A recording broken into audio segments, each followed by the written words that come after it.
Rumor has it that Google is working on a game console. Ooh. And I'm just gonna leave it at that. What do you know about this? Well, What do you think? it's supposed to be well, like the rumor speculation that it's gonna be like a streaming console.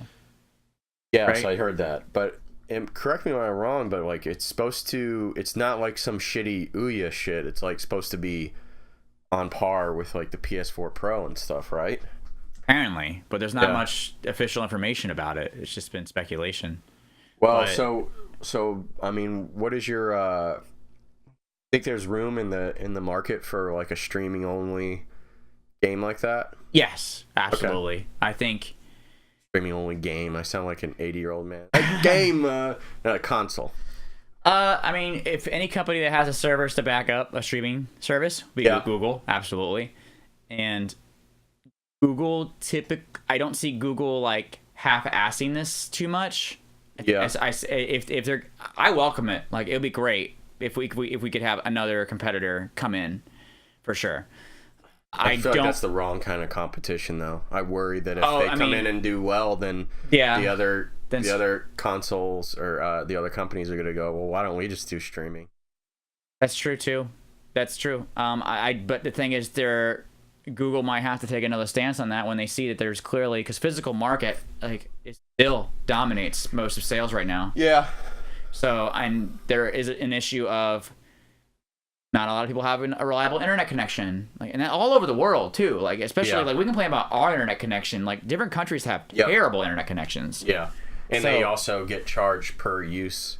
Yeah. Per uses. I mean, that happens in America too if you're in the wrong area. Yeah. Thank God that doesn't go on here, but yeah. I think that streaming services is going to continue to evolve, and I'm all for more companies coming in to shake that up, because PS Now could be a great service, but Sony it doesn't feel like it's there. Yeah. I mean, people have been kind of dipping their toe in the water a lot more lately. I mean, you've got that Resident Evil 7 streaming thing, and I think so companies want to move in that direction eventually. So for me, it's one thing if the console, let's say the console has like, 40 gigs or 100 gig hard drive or something like that in there. So it can, maybe, like, I would be okay if it was a digital only console. Sure. And not a streaming console, because then, like you said, you have issues with internet. If it's maybe the article just misrepresented it or whatever, because I could see a download only console. I mean, there are plenty of people out there now that just do PS4 download only or whatever, and or I know people who are like, oh, I'm only digital. I was talking about this at work the other day. Yeah, a lot of people that I talk to are only digital. Right, so it's not that far fetched for them to do an only digital console. The problem I see is like what you're saying with internet speeds and stuff, frame rates, buffering, and ones and zeros, beeps and boops, those types of things. It's just the lag, the input lag, things like that. You immediately you've eliminated all like competitive gaming. Well, that's why I don't think this would be a primarily streaming console. I think a streaming would be a big part of it, but I don't think it would be the only thing. I think Google is the company that has the statistics to go into it and know that would be kind of foolish. Yeah. But maybe they have statistics that proves that there is a niche market they're just trying to fill. Maybe they're not trying to be a big time player, and they're just trying to like maybe just slowly put themselves in and just pass it off as a all-in-one entertainment device that also streams games. Maybe this is a push for their Google Fiber too. Yeah. They can be like, oh, get Google Fiber, guaranteed that it's gonna work with your Google console. Yeah, for sure. Because it's a gig. I think for sure. I don't think people need to think of it as something that's going to necessarily make the biggest impact on like Sony, Xbox, or Nintendo or anything like that. But I do think that it's at least they're putting their foot out there and just entering, because we know that in the future, like at least 2 generations from now, consoles are going to become less and less relevant. Yeah. And I think we're starting to see the first signs of that with this. Yeah. Well, I mean, either way, it's an interesting development. Anytime someone tries to throw their hat in the ring, More than happy to see it happen. It's always a disaster too. Whenever a fourth company tries to come in, there's only room for 3 companies. Always has been. There's never in any moment in time, and usually the third company isn't doing that well. There's never in any moment in time been a successful 4 game companies. But maybe there hasn't been some niche market that's been tapped yet, because I mean, we have smartphone games and everything that's been tapped. We never imagined that market back then. Sure, but that's totally different. Smartphone games. That's like comparing smartphone games and real video games is like comparing like a bag of Doritos to like a 3-course dinner. I'm just saying that there might be some kind of They're market both that we don't food, that we're unaware of that could be tapped with Sure. this. But yeah, they're both food, but they're not the same in any way. So, all right, what else? What do you got for us? Well, to move back into Gravity Rush 2, I'm bringing it up just because on the 18th, coming up, July 18th, the big reason I decided to start playing this soon, and I'm kind of getting cranked with this, is that July 18th, they are completely shutting down the online service. July 18th, when is that? That's 4 days. 4 days. Okay. 4 days. So, those of you who aren't aware of it, Gravity Rush 2 has an online service where basically it kind of puts like a competitive aspect of it to it, where you can like put out treasure hunts where you find this treasure box and then you help the next player out try to find it too. You'll like it has a camera option in it, and you'll like take a picture that'll be a good hint for someone else out there, and you send that out. And if someone else finds a treasure using your picture, then you get points. Dark Souls has a system like that too. Yeah. So the amount of points you get like new objects, new costumes, and you can earn these things in different ways of the game, but it's a lot more convoluted, and the best way to earn it is through that system. And there's also challenge modes where you like a who gets the best time, and like all sorts of challenges that are put with this online mode. Now, the kicker about this is that the game came out in January of 2017, and it's already being shut down. And it's funny because it was supposed to be shut down in January 2018, and it got a lot of pushback from fans. Like, people kind of had outrage on social media platforms of it, which is good. They're still outraging. I don't think it's going to prevent it just happening this time, but they pushed it 6 months out. And the reason I bring it up, not to just talk about that it's happening, because that's kind of old news, it's just that when is it too short? Like, when is it? What are we really paying for with these services? Now, granted, it doesn't require PS Plus to use this service. It's not considered like an online multiplayer experience, so anybody can do it. But I'd be almost okay with them making it exclusively PS Plus. Yeah. So I could play it, because I pay $60 a year for this PS Plus service, which is all like shitty PvP servers and all that. Yeah. It's not the greatest service. Like, sure, you get free games, but like, I want at the end of the day, I am paying for a good online gaming experience. Well, and the real killer is that this is a Sony game. Yes. This is a first-party game. Yes. So this isn't like, this is the equivalent of like if Splatoon had its server shut off like next year. Maybe not that quite drastic. drastic. It's a first-party game. It's a lower tier first-party game. Splatoon is primarily like an online game. Okay. This is like a secondary part of it. Fair enough. But still, like, it's a major first-party title, or at least they were hoping it would be. Yeah. It's.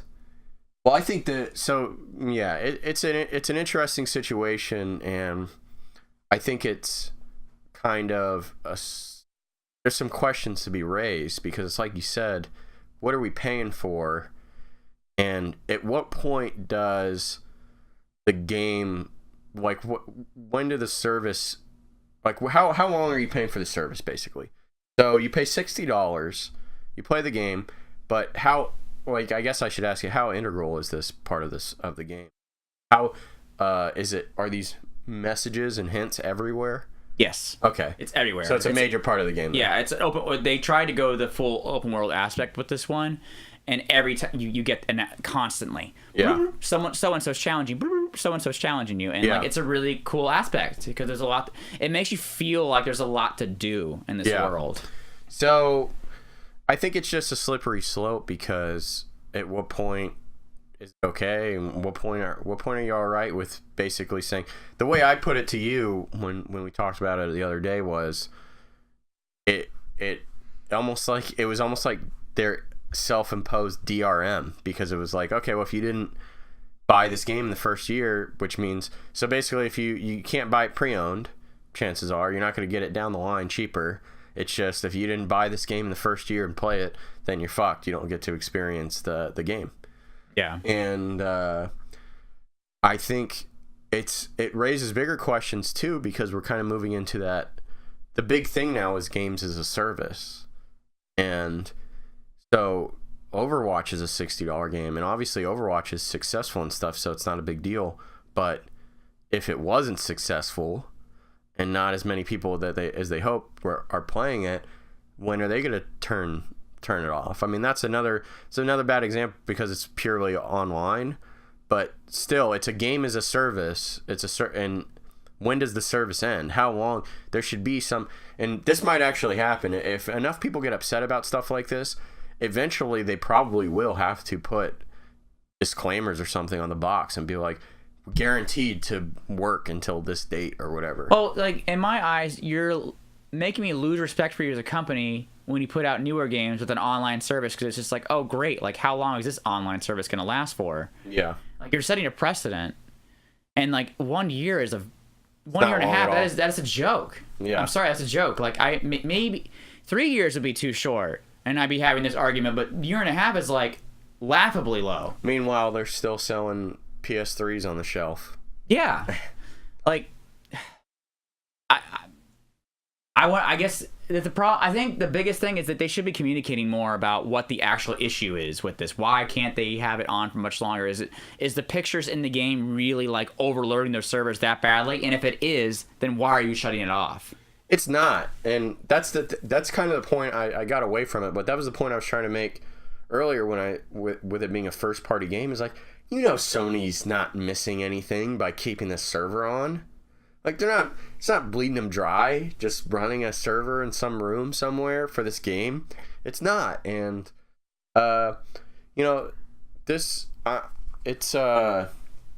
like I said, it's at what point are you done paying for the service, and how far is your $60 supposed to go, really?